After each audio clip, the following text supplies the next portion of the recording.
அனைவருக்கும் இந்த மாலை பொழுது வணக்கம். என் பெயர் ஏஜே நாகராஜ். நான் ரியல் எஸ்டேட் துறையில மாநில இணைச் செயலாளராக இருக்கேன். எங்கள் தலைவர் பெயர் பொன்குமார். இப்போது அவர் கன்ஸ்ட்ரக்ஷன் வெல்ஃபேர் போர்டு சேர்மனா இருக்கார். கரண்ட்ல அவரோட பிஏவும் இருக்கேன். தலைவர் அவர்கள் என்ன நிறைய மேடையில பேச கூப்பிடுவாங்க. ஆனா பேசுறதுக்கு ரொம்ப தயக்கமா இருக்கும். ஏன்னா அவங்க முன்னாடி எல்லாம் பாத்தீங்கன்னா அமைச்சர்கள், எம்எல்ஏ, ஏன் உதயநிதி கூட இருந்திருக்காரு. அந்த மேடையில கூட நான் ஏறி இருக்கேன். அப்போது பாத்தீங்கன்னா பேச தயக்கமா இருக்கும். இது எங்களா இதை நம்ம எப்படி பேச கத்துக்கிறது ஒவ்வொரு நாளும் பாத்தீங்கன்னா நான் வீட்டுல தன்னைத்தானே புலம்பி இருக்கேன்.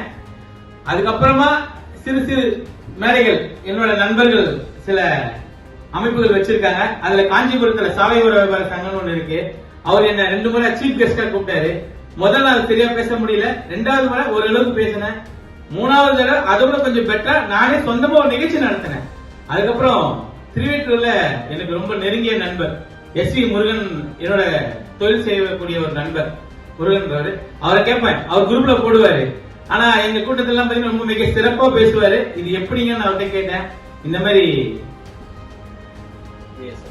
எஸ் குரூப் அகாடமி ஒரு இருக்கு, அங்க போய் தான் நான் இதை கொஞ்சம் ட்ரெயின் பண்ணிட்டு இருக்கேன், கண்டினியூவா போயிட்டு இருக்கேன் அப்படின்னு. எனக்கு இந்த ஒரு வாய்ப்பு கொடுங்க நான் அவர்கிட்ட ஒரு 2 நாள் முன்னாடி தான் கேட்டேன். அதை நிறுத்தி எனக்கு அந்த வாய்ப்பை கொடுத்து நீங்க வர வச்சு பாத்தீங்கன்னா, அதாவது பெருசாக இல்லைனாலும் எனக்கு இருந்த மன பயம் போயிருக்கு. அடுத்த முறை கலந்துக்கிட்டு இதை முழுமையா நிறைவேற்ற இந்த வாய்ப்பு கொடுத்த ஏஎஸ் அகாடமிக்கு நன்றி தெரிவிக்கிறேன். மிக்க நன்றி. வருது.